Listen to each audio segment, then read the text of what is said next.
Now they will know their place. I was not worried because I know you're in the room.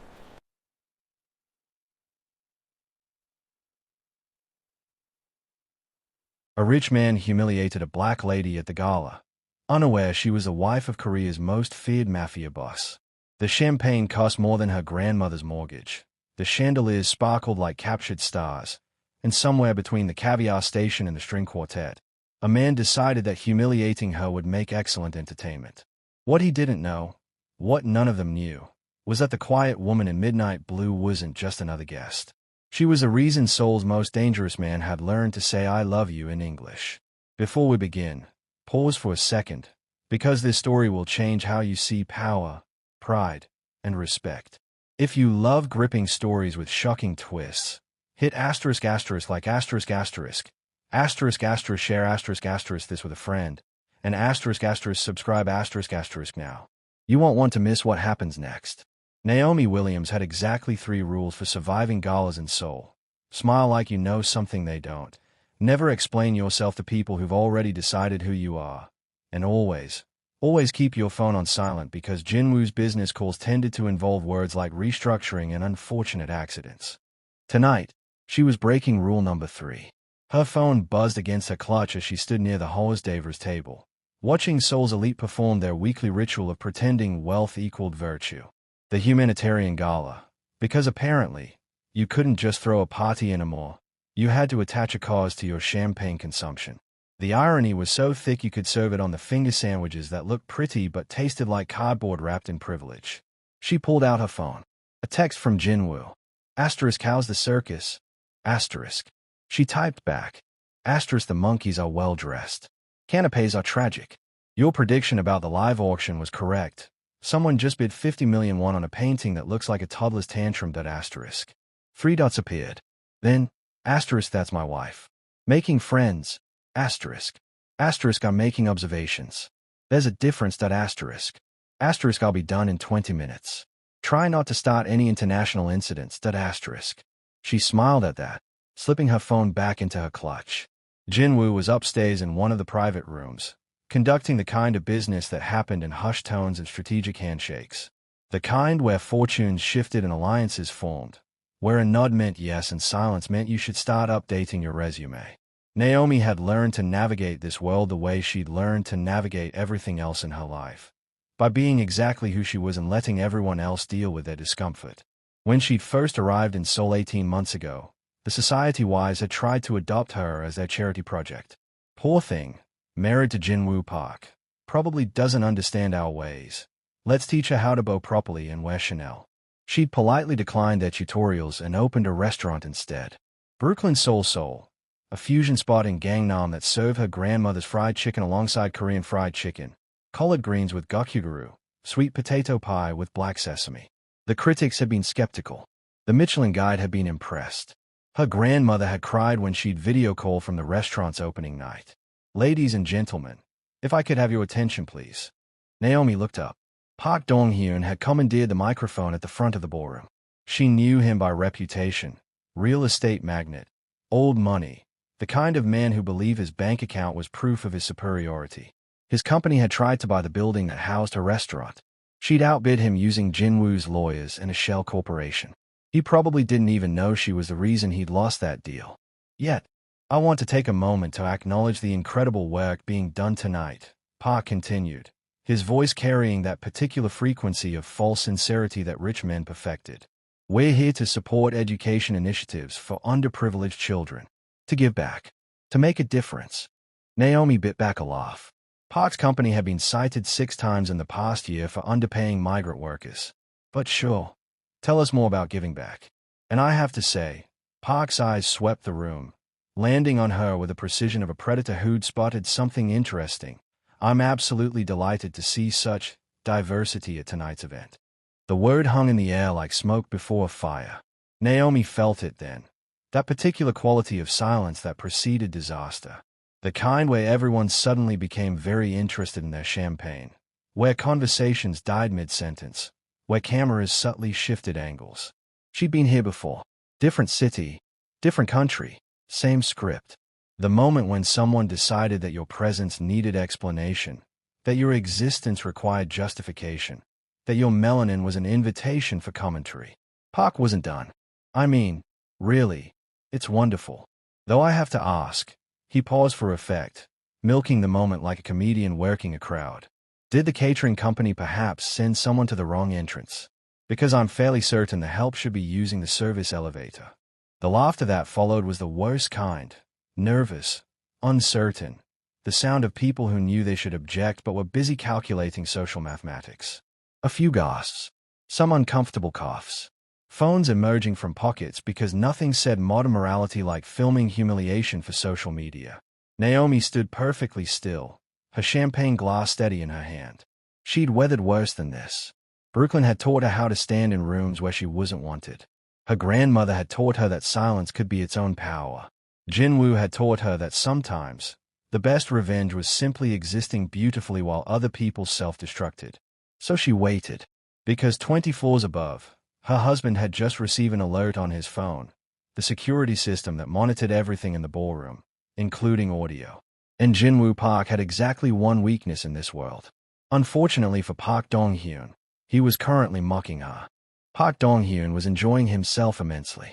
He'd woken up that morning in his penthouse overlooking the Han River, checked his portfolio, up 3%, excellent, and decided that tonight's gala would be the perfect venue to remind everyone why he mattered. The humanitarian gala attracted exactly the right kind of people, wealthy enough to be useful, insecure enough to laugh at his jokes, and desperate enough for his approval to overlook his cruelty. Finding that woman had been a gift from the universe. He didn't recognize her, which meant she wasn't important. The midnight blue dress was expensive. He could spot couture at 50 paces, but that just made it more delicious. New money trying to play dress-up in old money sandbox. Someone's mistress, probably. Or a social climber who'd managed to charm her way past security. Either way, she was perfect. I mean, I applaud the effort at inclusion, truly. Park continued, gesturing expansively with his champagne glass. Diversity is so important these days. Though perhaps next time, someone could brief our guests on appropriate attire for high society events. More laughter now, growing bolder. People were starting to relax into it, convincing themselves that if everyone was laughing, it must be acceptable. That's how these things worked. Cruelty became comedy when enough people participated. Park had built an empire on understanding this principle. The woman, he really should find out her name, if only to make the joke land better, simply stood there, not crying, not fleeing, not even looking particularly bothered, just watching him, like he was a mildly interesting exhibit at a museum she'd paid too much to visit. That irritated him more than he wanted to admit. Come now. Don't be shy, he called out to her directly. Whose guest are you? I'd love to congratulate them on their charitable spirit. Bringing you here tonight, that's true humanitarian work. Someone in the crowd actually gasped at that one. Good. He was hitting his stride now. That sweet spot where the joke teetered on the edge of too far but hadn't quite fallen over. This was an art form, really. Knowing exactly how much poison you could serve before people stopped drinking. The woman tilted her head slightly, the way you might study an equation that didn't quite add up. Then she did something unexpected. She smiled. Not a nervous smile. Not an embarrassed smile. A smile that suggested she knew something profoundly funny that he didn't, and she was enjoying watching him dig. Park faltered for just a second, then recovered. She was probably just trying to save face. Poor thing. Ladies and gentlemen, let's give her a round of applause, he announced magnanimously, for being such a good sport about. The doors at the back of the ballroom opened. Not the main doors where guests entered. The private doors that led to the executive suites upstairs. The rooms where real business happened, where Seoul's actual power brokers made decisions that shaped industries. The doors that 99% of the people in this room would never be invited through. Park Dong-hyun felt his throat go dry. Jinwoo Park descended the staircase with the unhurried grace of a man who'd never had to rush for anything in his life because everything waited for him. He wasn't tall, maybe 5'10", but he moved through space like it rearranged itself to accommodate him. His suit was black, perfectly tailored, probably cost more than Park's car. His face was expressionless in that particularly dangerous way that suggested extreme control over extreme emotion. The ballroom went silent. Not the awkward silence from before. This was different. This was the silence of a room collectively holding its breath, of people suddenly remembering that there were hierarchies beyond wealth, power beyond bank accounts. Park felt sweat beginning to bead at his collar. He knew who Jinwoo Park was. Everyone knew who Jinwoo Park was. You didn't operate in Seoul's business world without knowing about the man who could resurrect failing corporations with a phone call or bury thriving ones with silence. The man whose investment fam was just the visible tip of an empire that extended into shadows most people pretended didn't exist. But why was he here? Jinwoo Park didn't attend galas. He sent representatives. Donations. Polite notes expressing regret that he couldn't attend personally. Yet here he was, crossing the ballroom floor like Moses parting the Red Sea. Except the sea was made of Seoul's wealthiest citizens all desperately trying to look anywhere except directly at him. Park Dong-hyun watched in growing horror as Jinwoo walked straight toward. No, no, no, no. Jinwoo stopped beside the woman in midnight blue. Took her hand. Not grabbed it. Not claimed it. Took it the way you might handle something precious and irreplaceable. Then he turned to face the room, her hand in his, and smiled. It was not a friendly smile. Gentlemen. Ladies. His voice carried without strain, cutting through the silence like a blade through silk. I apologize for the interruption. I was conducting business upstairs and missed the entertainment portion of the evening. He paused, and Park watched his own social suicide play out in slow motion. Though I understand my wife was kind enough to provide it in my absence. The word wife hit the ballroom like a physical force. Park felt his knees literally weaken. His vision swam. Somewhere in his peripheral awareness, he registered phones being hastily pocketed, people stepping back, the gala organizer making a sound like a small animal caught in a trap. His wife. That woman. The one he'd just spent 5 minutes publicly mocking. The one he'd called to help. The one he'd suggested didn't belong. Was Jinwoo Park's wife. Park Dong-hyun. Jinwoo said pleasantly, as if they were old friends catching up over coffee. We've met before. Haven't we? Your company was seeking investment last quarter. Park's mouth opened. No sound came out. I believe my office sent a polite decline. Jinwoo continued, still smiling that terrible smile. Something about incompatible values. I'm suddenly very grateful for that decision. The microphone in Park's hand felt like it weighed 1,000 pounds. I prefer to invest, Jinwoo said softly, in operations with better judgment. And just like that, Park Dong-hyun understood that he'd just destroyed himself. Not with a gunshot or a scandal, with a joke. With 5 minutes of cruelty that had seemed so harmless, so entertaining, so perfectly acceptable in a room full of people who'd laughed along. The thing about Seoul's elite was that they were excellent at reading wind direction, and the wind had just shifted decisively against him.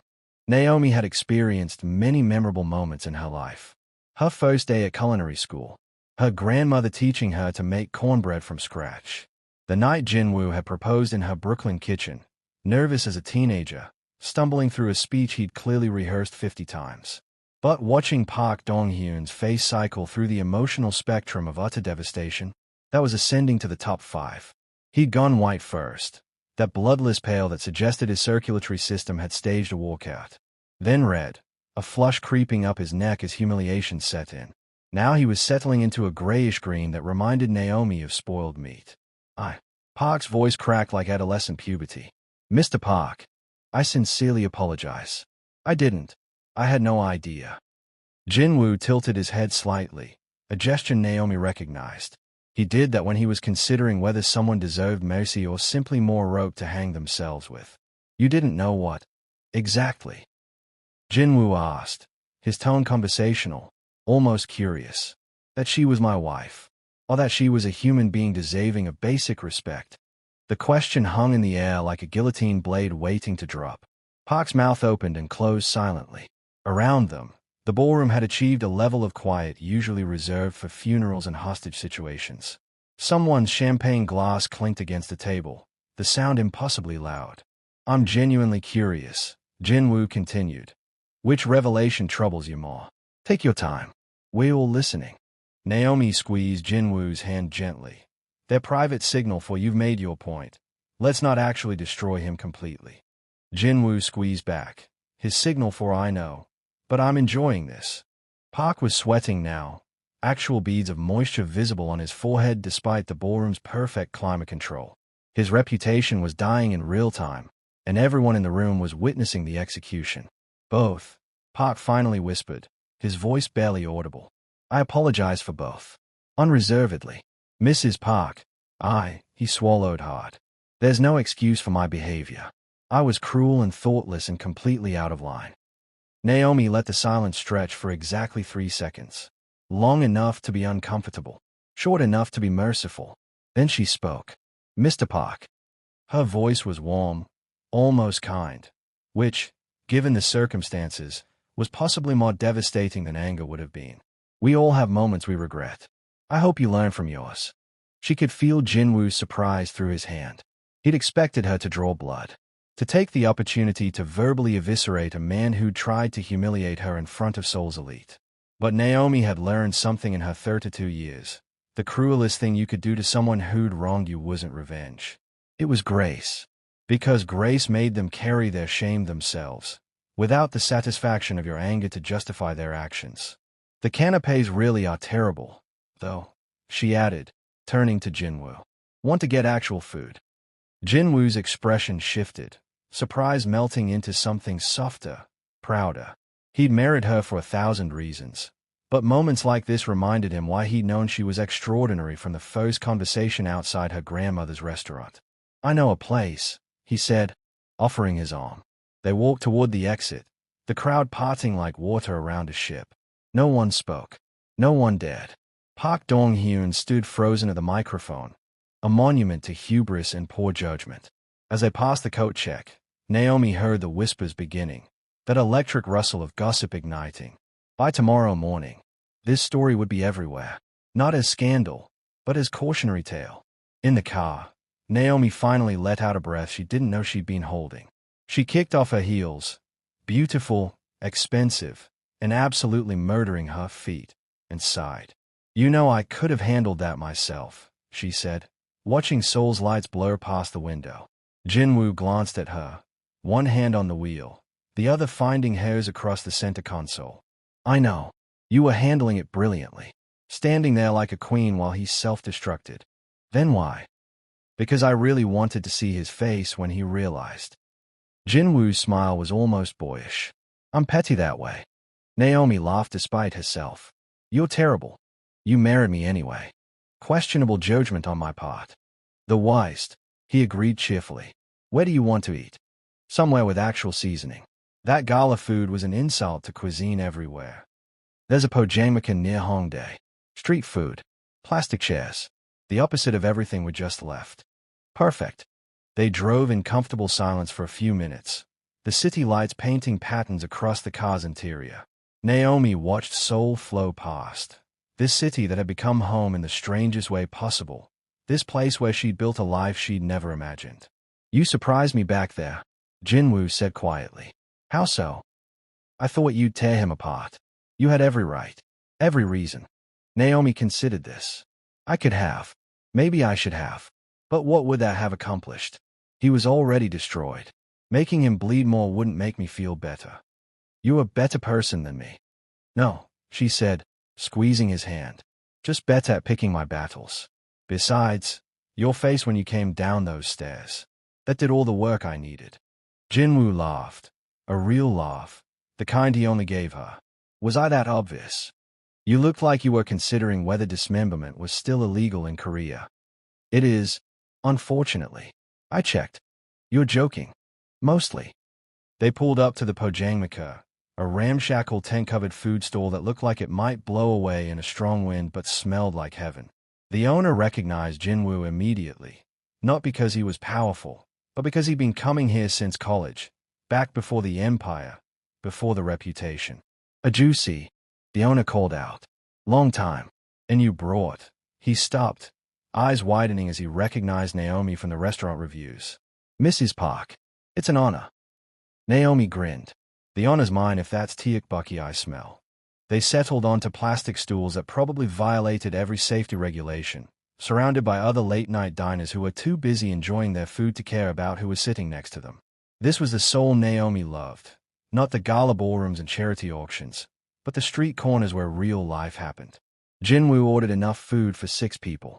The owner brought out tteokbokki, Korean fried chicken, fish cakes, and soju in green bottles that promised either a good time or terrible morning.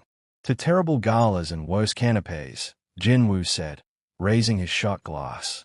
To husbands who show up exactly when needed, Naomi counted.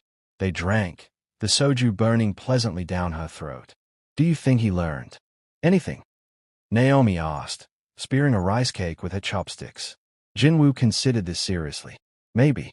Some people need public humiliation to understand basic decency. Others never learn regardless. Which one is he? Time will tell. But either way, others were watching. That's the thing about lessons. They are most effective when they are public. Naomi thought about the phones that had been out, recording. The whispers that had already started. By tomorrow, everyone in Seoul's social circles would know what happened. Would know that underestimating the quiet black woman in the corner could be a career-ending mistake. Your world is weird, she said, not for the first time. Our world, Jinwoo corrected gently. And yes, very weird. By sunrise, Park Dong-hyun's life had become a masterclass in consequence. It started with his phone, 37 missed calls, 62 text messages, and an inbox that looked like a digital crime scene. His board of directors wanted an emergency meeting. His PR team had sent a resignation letter. His wife had texted simply, staying at mother's. But the real damage was subtler, more surgical. At 6:47 a.m., Park Realty's largest investor sent a polite email expressing concerns about leadership alignment and company values. By 7:15, 2 major contracts had been mysteriously delayed pending further review. At 8:03, the bank called to discuss restructuring his credit lines. None of it was explicit. No one mentioned the gala. No one had to. This was how Seoul's elite operated. Not with confrontation, but with absence. Invitations that didn't arrive. Calls that went unreturned. Opportunities that evaporated like morning mist. Park sat in his penthouse office, staring at his phone like it might offer salvation. The view of the Han River was spectacular as always. Morning light turning the water gold. The city awakening beneath him. Yesterday, he'd owned this view. Today, it felt like he was watching his empire from outside glass walls. His assistant knocked timidly. Sir, the reporters are asking for a statement. Tell them no comment. They're persistent. TMZ Korea is calling it Galagate. There's a hashtag. Of course there was a hashtag. Park closed his eyes. In the age of social media, humiliation didn't just happen. It went viral, got remixed, became a meme, lived forever in the digital archives of human stupidity. What's the hashtag? He asked, already regretting the question. His assistant winced. Respect costs nothing. Park wanted to laugh, or cry, or possibly throw his phone through the floor-to-ceiling window. Respect costs nothing, except apparently his reputation, his business relationships, and quite possibly his marriage. The irony was exquisite. Meanwhile, across the city, Naomi was having a considerably better morning. She'd woken up in Jinwoo's arms, sunlight streaming through the bedroom windows of their Hanamdong apartment. The neighborhood was where Seoul's actual elite lived, not the flashy wealth, but the quiet kind, the kind that didn't need to announce itself because everyone already knew. Jinwoo was already awake, scrolling through his phone with one hand while the other held her close. You're trending, he said without preamble. Naomi groaned into his shoulder. Please tell me it's for my restaurant and not for last night. Both, actually. Someone posted a comparison of your menu and called it proof that excellence needs no permission. Also, you're a meme now. I'm what? He showed her his phone. Someone had screenshot the moment she'd stood there silently while Park ranted, added the caption, when you're about to ruin someone's whole career but you're waiting for your husband to come handle it. Naomi snorted despite herself. That's not what happened. That's exactly what happened. I was just standing there. Powerfully. You were standing there powerfully. It's different. She snatched his phone, scrolling through the comments. Most were supportive, people praising her grace, her composure, her energy. A few were nasty, because the internet was nothing if not consistent in its ability to produce garbage humans with Wi-Fi connections. One comment caught her eye. Park Dong-hyun thought he was punching down, but he was actually punching up. Classic mistake. I wasn't above him, Naomi said quietly. Jinwoo took his phone back, set it on the nightstand, and pulled her closer. You absolutely were. You just didn't need to prove it until he forced the issue. Is that why you came down? To prove it.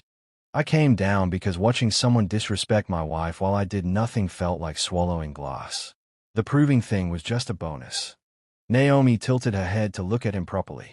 Jinwoo's face in morning light was softer somehow, less the strategic mastermind and more the man who'd eaten 3 plates of her grandmother's fried chicken and asked for the recipe. Think he learned anything? She asked.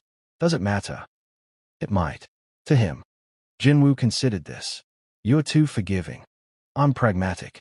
Destroyed people don't learn. They just get bitter and defensive. But humbled people, sometimes they actually change. And if he doesn't change, then he destroys himself. Either way, not my problem. Jinwoo kissed her forehead. How did I get so lucky? You ordered the right thing at a soul food restaurant in Brooklyn. It was all destiny from there. They lay in comfortable silence for a moment, the morning sounds of Seoul filtering through the windows, traffic beginning to build, somewhere a dog barking, life happening in its ordinary way. I have meetings all day, Jinwoo said eventually. Tedious ones. People wanting favors and pretending it's networking. I have the restaurant. We're testing the new menu tonight, Korean-style gumbo. My grandmother would either love it or disown me. Can't decide which. I'll be there for the tasting. Assuming I survive the meetings. You'll survive. You're terrifyingly competent. Only terrifying. And occasionally sweet. When you're not being mysterious and intimidating. I'm never mysterious. Naomi laughed. You literally run a shadow empire. Mystery is your brand. Jinwoo's phone buzzed. Then again. Then continuously. Like a wasp trapped against a window. He sighed, reaching for it. And the day begins. Naomi watched him shift into work mode. Posture straightening. Expression neutralizing. The man she'd married disappearing behind the mask of Jinwoo Park. Seoul's most enigmatic power broker. Go handle your empire, she said, stretching. I'll handle mine. Yours smells better. Yours is more intrigue. Trade you. Not a chance. I worked too hard for my Michelin star. He smiled at that. A real smile. The kind civilians never saw. Then he kissed her properly. The kind of kiss that made her reconsider her morning schedule. Before pulling away and grabbing his shirt. Tonight, he promised. Gumbo tasting. I'll bring Minute-jun. He needs cultured. Minute-jun is terrified of me. Minute-jun is terrified of everyone except me. You specifically terrify him because you treat me like a normal human instead of an untouchable deity. You are a normal human, who happens to have an abnormal amount of influence. Same thing in this city. After Jinwoo left, Naomi stood in the kitchen making coffee. Real coffee. Brooklyn style. Strong enough to jumpstart a corpse. Her phone buzzed with messages. Her publicist asking if she wanted to make a statement. Her restaurant manager sending menu updates. Her grandmother asking if she'd handled that foolish man properly. She texted back. Asterisk handle with grace, just like you taught me. Asterisk. Her grandmother's response was immediate. Asterisk good. Also your grandfather says Jinwoo is still invited to Christmas. He likes that boy. Asterisk. Naomi smiled. Her grandfather, a retired postal worker from Bedford-Stuyvesant who'd seen everything humanity had to offer and remained stubbornly optimistic, had taken one look at Jinwoo and declared him good people. Bit quiet, but good. Coming from a man who'd lived through Jim Crow, raised 4 kids in Brooklyn, and still believed in the fundamental goodness of humanity despite considerable evidence to the contrary, that was the highest praise possible. She poured her coffee, settled onto the balcony, and watched Seoul wake up properly. This city that had become haze not through birth but through choice, through the deliberate decision to build a life in a place where she'd always be visibly different. Some days that difference felt like a burden. But days like today, it felt like power. Her phone rang. Unknown number. Hello. Mrs. Park. A woman's voice, professional but warm. This is Jung Minute Seo from Seoul Magazine. I'm doing a feature on Korean-American fusion cuisine and... Let me stop you there. Naomi interrupted gently. If this is about last night's gala, I'm not interested in discussing it. A pause. Actually, this is about your restaurant. I've been trying to get an interview for months. Last night just made you impossible to ignore. Naomi sipped her coffee, considering. What's the angle? How you're bridging cultures through food. How you're creating something new instead of choosing one identity over another. How? Minitseo hesitated. How you exist powerfully in spaces that weren't built for you. Now that was interesting. Send me the questions, Naomi said. I'll consider it. After hanging up, she sat back, coffee warming her hands, morning sun warming her face. Park Dong-hyun had tried to make her small last night, had tried to reduce her to stereotype, to joke, to other. Instead, he'd accidentally made her unforgettable. 3 days after the gala, Park Dong-hyun received an invitation. It arrived by messenger, not email, not text, but actual paper in an actual envelope, delivered by an actual human who waited for confirmation of receipt like he was handling state secrets. The invitation was simple: dinner at Brooklyn Seoul, 8 p.m., party of one. Park stayed at it like it might explode. This had to be a trap. Jinwoo Park didn't do forgiveness. He did strategy. Everything was chess with that man. Moves planned 6 steps ahead while his opponents were still figuring out which piece was the knight. But refusing felt more dangerous than accepting. At 7:55 p.m., Park stood outside the restaurant, sweating despite Seoul's autumn chill. The exterior was understated, exposed brick, warm lighting, a menu board that somehow made fried chicken sound like fine dining. Through the windows, he could see the place was packed, every table occupied by people who looked genuinely happy to be there. A hostess greeted him at the door. "Mr. Park, right this way." She led him through the dining room, past tables of couples sharing plates, families laughing over fusion dishes that shouldn't work but clearly did, solo diners contentedly reading while eating what appeared to be the world's most perfect fried chicken. The private dining room in back was smaller, intimate. One table, set for 2. Naomi Williams Park sat there already, wearing jeans and a simple sweater, looking nothing like the gala version of herself and somehow more intimidating because of it. "Mr. Park," she said, gesturing to the seat across from her. "Thank you for coming." Park sat carefully, like the chair might be rigged. "Mrs. Park, I wasn't expecting this. I imagine you weren't expecting a lot of things lately." "Fair point." A server appeared with water, wine, and what looked like appetizers Park couldn't identify, but that smelled incredible. "Before you worry," Naomi said, "my husband doesn't know about this dinner. This is just us. 2 people having a conversation." Park's shoulders dropped slightly. "With respect, Mrs. Park, why am I here?" "Because I have a question." She picked up a wine glass, swirled it thoughtfully. "And I thought you might have one too." "I have several, actually. Let's start with mine then." She met his eyes directly. "Why'd you do it?" Park blinked. I don't understand." "At the gala, you saw me, and you decided to make me a target. Why?" The question hung there, deceptively simple. Park felt like he was being interviewed for a job he didn't remember applying for. He stopped. Started again. "Honestly, because I could. Because you were there, and I didn't recognize you. And it seemed like entertainment." "Entertainment. I know how that sounds." "Do you?" Naomi leaned forward slightly. "Because I'm genuinely curious about the thought process. You saw a black woman at a predominantly Korean gala, and your immediate instinct was mockery. I want to understand that." Park felt sweat beading at his collar again. This was worse than Jinwoo's quiet threat. This was archaeology. Someone digging through his psychology to find the rot. "I was raised in a certain way," he said slowly. "Taught that hierarchy matters. That there's a natural order to things. That people who don't fit." He trailed off. "Should be reminded they don't fit." "Yes." The admission felt like pulling glass from a wound. "And I know that's wrong.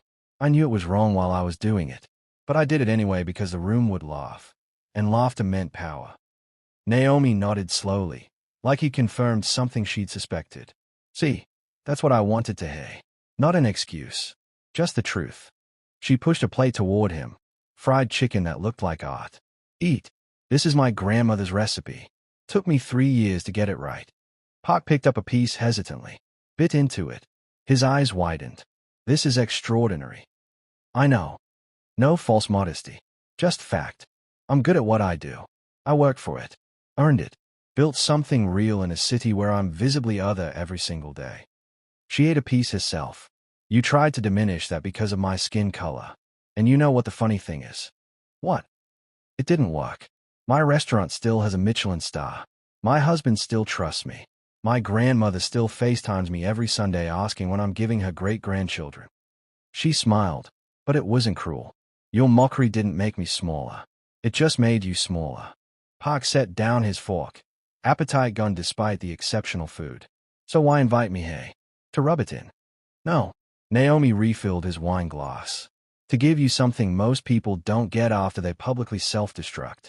A chance to actually learn from it instead of just being bitter about consequences. Park stared at her. I don't understand you. Most people don't. I'm okay with that. She gestured around the restaurant. This place. It exists because I refuse to let other people's limitations become mine. When I first got to Seoul, everyone had opinions. I was too American, too black, too different. My food wouldn't work. My marriage wouldn't work. I wouldn't work. But you did. Because I stopped waiting for permission. She met his eyes. Here's what you need to understand, Mr. Park. You didn't fail because you mocked me. You failed because you fundamentally misunderstood how power works in the modern world. How so? You thought power was making someone feel small in front of a crowd. Real power is building something so undeniably excellent that mockery just bounces off. You tried to use prejudice as a weapon. I used competence as armor. Park absorbed this. So this dinner is... what? A lesson. Consider it an opportunity. You have a choice now. You can be bitter about losing status. Blame me. Blame my husband. Blame cancel culture or whatever excuse helps you sleep. She paused. Or you can actually examine why you thought diminishing someone else would elevate you. And if I choose the second option, then maybe in a year, 5 years, whenever, you'll be the kind of person who doesn't need to make jokes at others' expense to feel important. She smiled. And honestly, Seoul could use more of those people. A server appeared with main courses, Korean-style gumbo that made Park's mouth water despite his emotional turmoil, cornbread that somehow had gukkiru baked in, collard greens that tasted like Seoul and Brooklyn had a delicious baby. They ate in silence for a moment. Your husband really doesn't know about this. Park asked finally. He knows I left the apartment for dinner. Didn't ask where. Won't ask when I get home. That's trust. She sipped her wine. But if you're asking whether this is some elaborate revenge plot, it's not. Jinwoo handles business his way.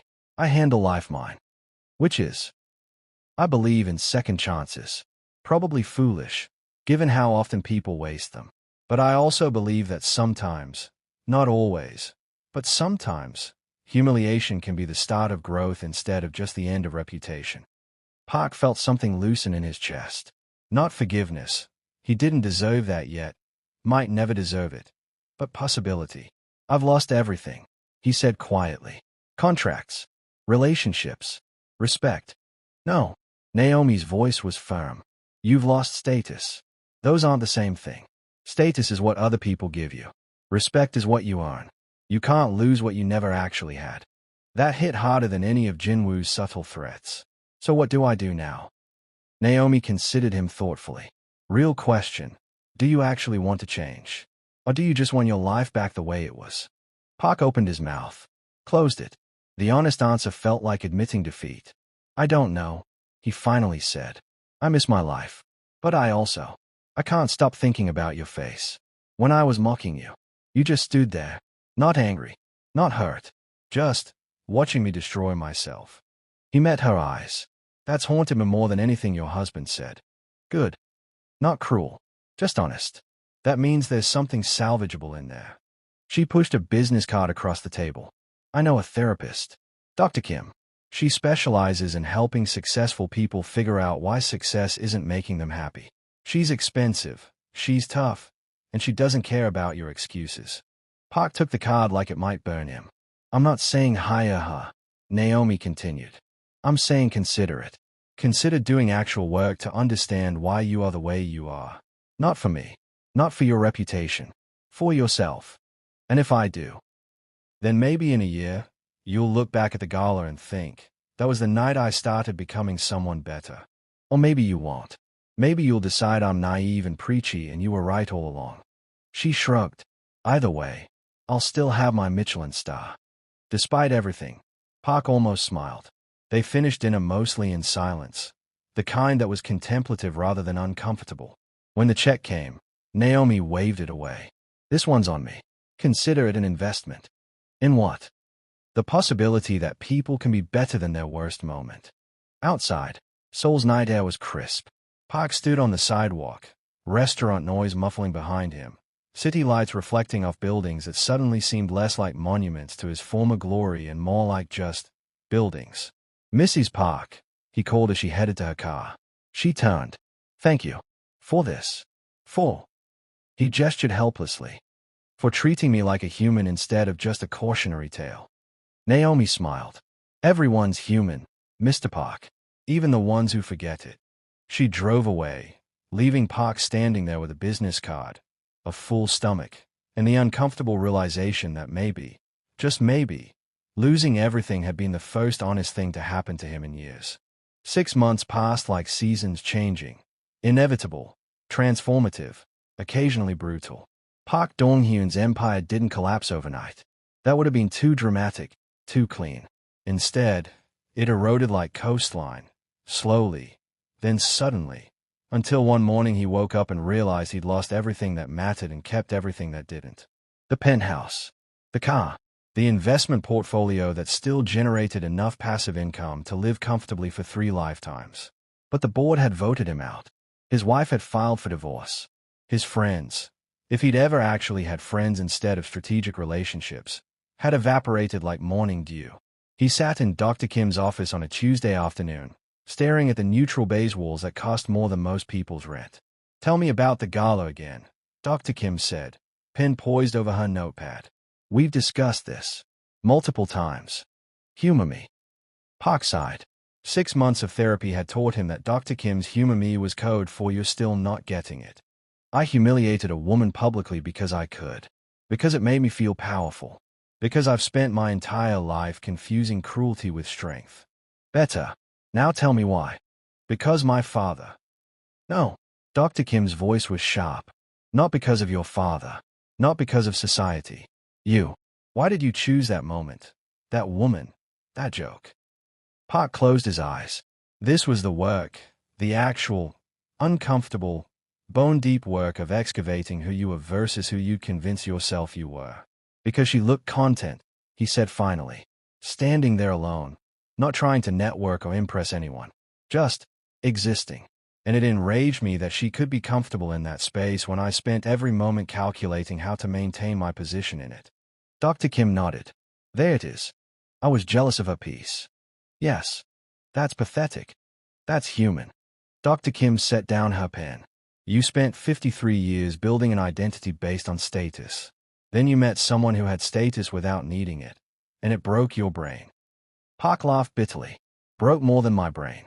Breakage is sometimes necessary. You can't renovate a house without tearing down some walls.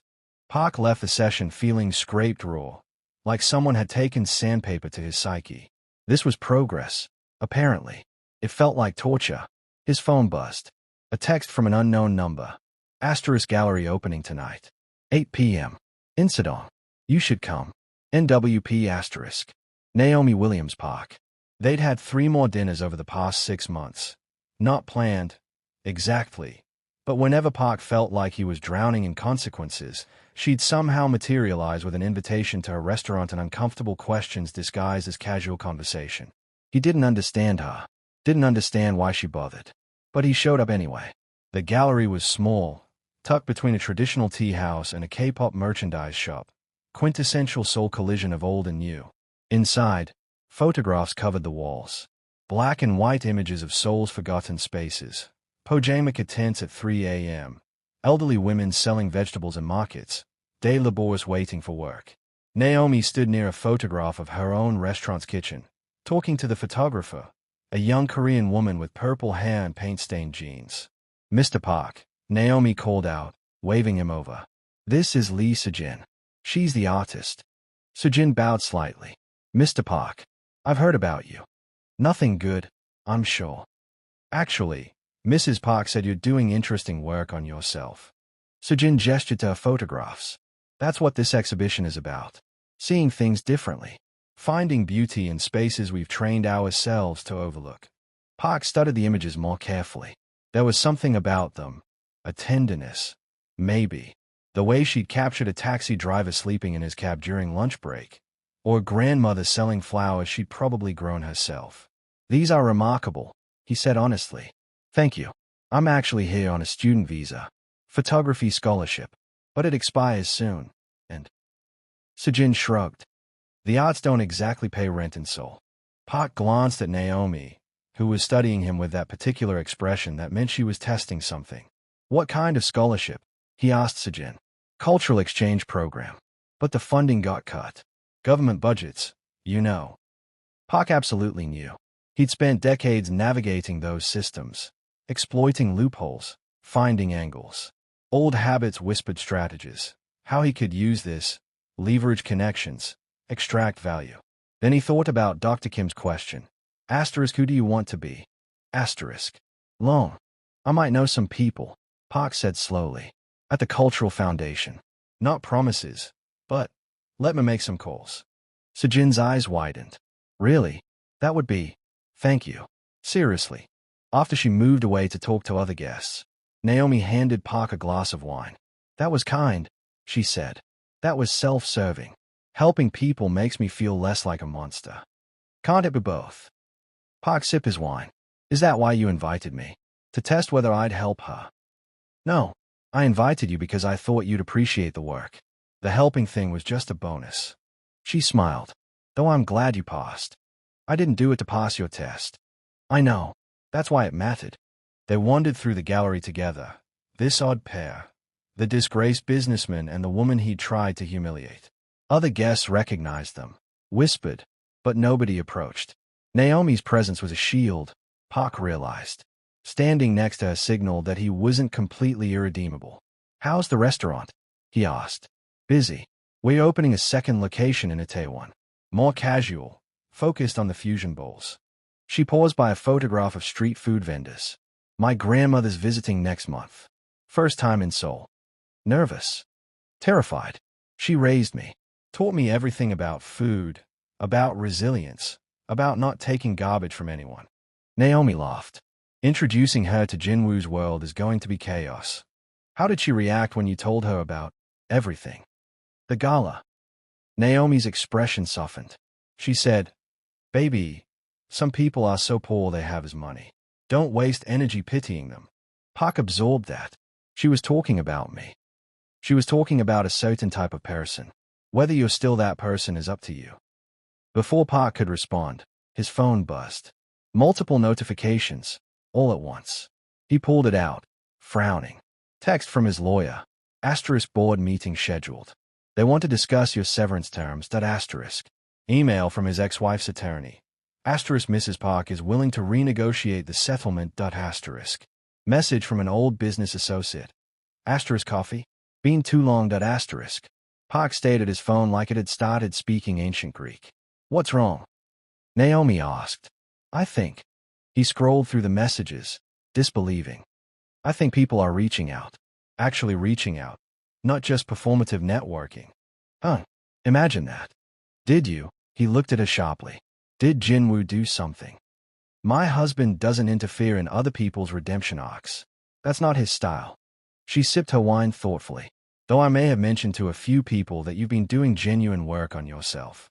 And in Seoul, sometimes reputation can be rebuilt. Slowly. If you actually deserve it. Park felt something crack in his chest. Not breaking, but opening. Why? He asked. Why help me at all? I was cruel to you. You were cruel to yourself. Mostly. I was just the target you chose. Naomi turned to face him fully. Here's the thing, Mr. Park. I don't believe in permanent damnation. I believe in consequences. Absolutely. But I also believe people can choose to be better. You're choosing that. It's hard work and it's uncomfortable and most people give up. But you haven't. Yet. She agreed. But you're 6 months in. That's not nothing. They stood there in the gallery, surrounded by images of overlooked beauty, while Seoul's night pressed against the windows. I need to tell you something, Park said suddenly. And I need you to actually hear it, not just accept it politely. Naomi waited. I'm sorry. Not performatively. Not strategically. I'm genuinely, deeply sorry for what I did. For trying to make you small so I could feel big. for weaponizing prejudice because it was easier than examining my own emptiness. His voice cracked slightly. You didn't deserve that. Nobody deserves that. Naomi studied him for a long moment. Then nodded. Apology accepted. Again. For real this time. Just like that. Just like that. She smiled. You did the work. You're still doing it. That matters more than the words. Park felt teased, threatening. Middle-aged man crying in an art gallery. His therapist would have a field day with this. Thank you, he managed. Don't thank me. Thank yourself for actually trying. Most people don't. She finished her wine, set the glass down. I should go. Jinwoo's waiting, and we're testing a new dessert tonight. Hotteok meets bayonets. It's either genius or disaster. Can I ask you something before you leave? Sure. Do you actually like me? Or is this obligation? Some kind of social project? Naomi considered this seriously. Honestly, I didn't like you at first. You were everything I find exhausting about wealth without purpose. But the person you're becoming. She tilted her head. That person I actually respect. Ask me in another 6 months if I like them. She left with a wave, navigating through the gallery crowd like someone comfortable in her own skin. Park stayed, studying Sejin's photographs with new eyes, seeing beauty in overlooked spaces, finding worth in unexpected places. Maybe, he thought, that's what Naomi had been doing with him all day. 1 year after the gala, Naomi Williams Park stood in her grandmother's kitchen in Brooklyn, watching the woman who'd raise her inspect Jinwoo like he was a cut of meat at the butcher's shop. So you're the one who's got my baby living in Korea, Grandma Williams said, circling Jinwoo slowly. Yes. Jinwoo stood perfectly still, submitting to the inspection with the same calm he used during hostile business negotiations. And you treat her right. I try to, every day. Try. Grandma Williams' eyebrow rose. That's not the same as doing. You're right. I do treat her right. Every day. Grandma Williams nodded approvingly. Better. Don't be wishy-washy with me, young man. I'm 83 years old and I can smell nonsense from 3 blocks away. Naomi watched this exchange from the doorway, trying not to laugh. Jinwoo, who'd faced down gangsters, politicians, and corporate raiders without flinching, looked genuinely nervous under her grandmother's scrutiny. Grandma, stop terrorizing my husband. I'm not terrorizing. I'm evaluating. There's a difference.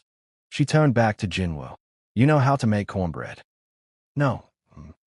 Good. Means you can learn. Come here. I'll teach you. Can't have my grandbaby married to someone who doesn't know their way around a kitchen.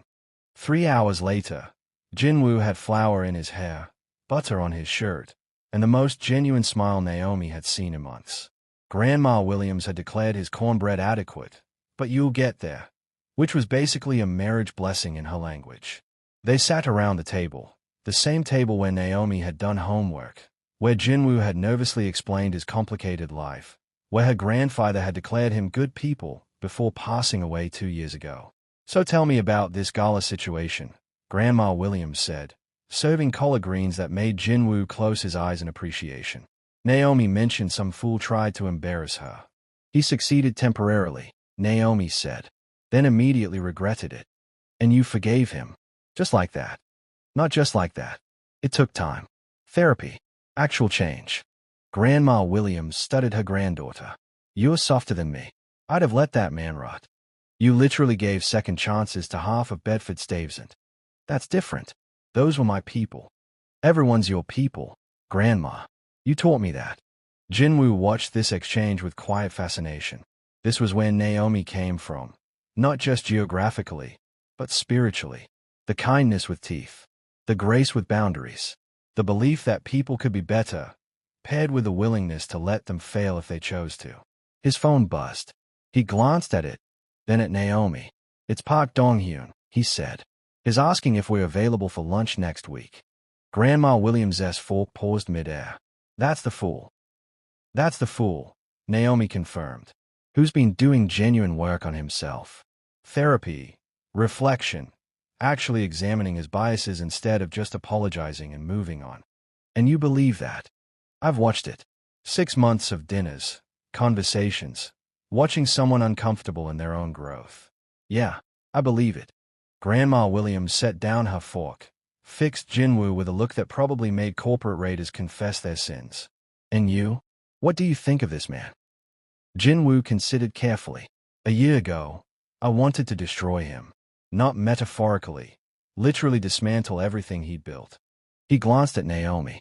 My wife convinced me that humiliation was punishment enough. That giving him space to actually change was more powerful than crushing him. Was she right? She's usually right. It's annoying. Naomi kicked him under the table. Is changing, Jinwoo continued. Slowly. Painfully. Whether it's genuine or performative, only time will tell. But Naomi's approach, giving people room to evolve instead of just consequences to endure, it's taught me something. What's that? That power isn't just about control. Sometimes it's about release. Grandma Williams studied them both, then nodded slowly. You two are good together. Weird, but good. She's got your heart soft and you keep her from being too naive. Balance. After dinner, Naomi and Jinwoo walked through the Brooklyn neighborhood where she'd grown up. Past the bodega where she'd bought candy with quarters, the park where she'd learned to ride a bike, the streets that had shaped her into someone who could stand in Seoul's ballrooms and not bend. Your grandmother terrifies me, Jinwoo admitted. She's supposed to. It's her love language. If that's love, I'd hate to see her dislike someone. Naomi laughed, threading her arm through his. You did well tonight. The cornbread sealed the deal. It was terrible. It was adequate, which is high praise from her. They walked in comfortable silence, autumn air crisp with the promise of winter. Somewhere a car alarm went off. A dog barked. Life happened in its ordinary, beautiful way. Do you miss it? Jinwoo asked. Brooklyn. This. Sometimes. But I didn't leave home. I just made it bigger. Brooklyn's here. She touched her chest. Seoul's here too now. They coexist. Like us. Exactly like us. Two worlds that shouldn't work but do. Jinwoo's phone buzzed again. He ignored it. You can check, Naomi said. I know you're waiting for something. He pulled out his phone, smiled. Minute Jun. The Sejin situation resolved. Her visas extended. Full scholarship reinstated. Plus a grant for her next exhibition. Park's doing. Partly. He made the introductions. But she did the work. Her photographs are extraordinary. See, people can change. Do better. Be better. Because you believe they can. Because they choose to. I just hold space for the possibility. They stopped outside her grandmother's restaurant. Closed now. Shuttered for the night. But still standing. Still feeding the neighborhood. Still mattering. The gala feels like a lifetime ago, Naomi said quietly. It was less than a year. Time's weird like that. Some moments stretch. Others compress. She leaned against him. I was so angry that night. Not at Park specifically. At all of it. The assumptions. The casual cruelty. The way people thought my presence needed explanation. You didn't show it. Because showing it would have given him what he wanted. Proof that I was too sensitive, too emotional, didn't belong. She looked up at Jinwoo. You showing up, though, that was perfect. Not saving me, just standing with me. Always. Even when I'm annoyingly optimistic about people's capacity for change. Especially then. Back in Seoul 2 days later, they had lunch with Park Dong-hyun at a small restaurant in Bukin. Nowhere fancy. Just good food and honest conversation. Park looked different. Not physically, though he'd lost weight, let his hair grow slightly longer. It was something in his posture, less armored, more present. I wanted to tell you both, Park said, after they'd ordered. I'm starting a foundation. Scholarships for international students studying in Korea. Arts, humanities, social sciences, programs that usually get overlooked for STEM funding. That's wonderful, Naomi said. It's self-serving, Park corrected. I'm doing it because I need to build something that matters instead of just accumulating wealth. But I wanted your input, Mrs. Park. You understand what it's like to navigate Korea as an outsider. They spent 2 hours discussing logistics, challenges, opportunities. Park took notes like a student, asked questions like someone genuinely interested in getting it right instead of just looking good. As lunch ended, Park hesitated. I want to say something, and I need you both to know I'm not looking for absolution or praise. I'm just stating fact. They waited. That night at the gala was the worst thing I've ever done. Not because of the consequences. Those I deserved. but because I looked at another human being and decided that dignity was less important than my entertainment. He met Naomi's eyes. You've shown me more grace than I earned. Both of you have. And I want you to know that I'm spending the rest of my life trying to deserve it. Naomi smiled. You don't have to deserve grace, Mr. Park. That's why it's grace. But building a life that honors it. That's the work. I'm trying. I know. That's why we're here. After Park left, Jinwoo reached across the table for Naomi's hand. You know what I love about you, he said. My exceptional cooking skills. Besides that, you see people as they could be, not just as they are. It's idealistic and occasionally frustrating and completely wonderful. Someone has to believe in possibility. Might as well be me. Might as well be us, Jinwoo corrected. That night, they stood on their apartment balcony, watching Seoul's lights paint patterns across the darkness. The city that had witnessed her humiliation and her grace, his threat and his restraint, Park's cruelty and his transformation. Do you think he'll actually change long-term? Jinwoo asked. Or is this just performance until people forget? Honestly, I don't know. Maybe both. Maybe he'll backslide. Maybe he'll surprise us. Naomi leaned into Jinwoo's warmth.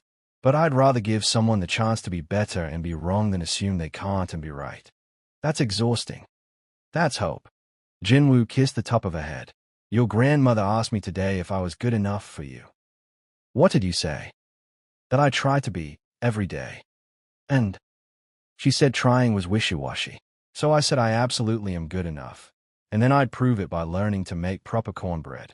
Naomi laughed, the sound carrying across the balcony into Seoul's night. And that's why she likes you. She terrifies me. She's supposed to. It means she cares. They stood there, two people from different worlds who'd built a third world together. One where Brooklyn's soul food met Korean tradition, where grace coexisted with boundaries, where power meant protecting rather than dominating. 1 year after a man had tried to make her small, Naomi Williams Park stood in Seoul, beside the man who'd loved her enough to let her handle her own battles, in the city that had become home not despite its challenges but because of them.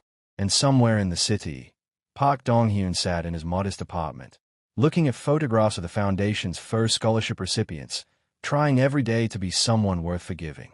The gala had become legend, not as scandal, but as lesson. Not about revenge or destruction, but about the radical possibility that people could choose dignity over cruelty, growth over comfort, grace over grudges. In a world obsessed with punishment, Naomi Williams Park had offered something infinitely more powerful, the chance to be better. And Seoul, slowly, was learning to listen. The end.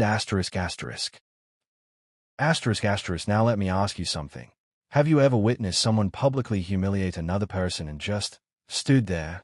Maybe you laughed nervously. Maybe you stayed silent. Maybe you told yourself it wasn't your business. Hit that subscribe button if you believe everyone deserves respect, regardless of who they are or where they come from. Only the Park Dong-hyuns of the world, the bullies, the cowards, the people who mistake cruelty for power, won't subscribe. Don't be like Park before his redemption. Be like Naomi. Be better. Subscribe now.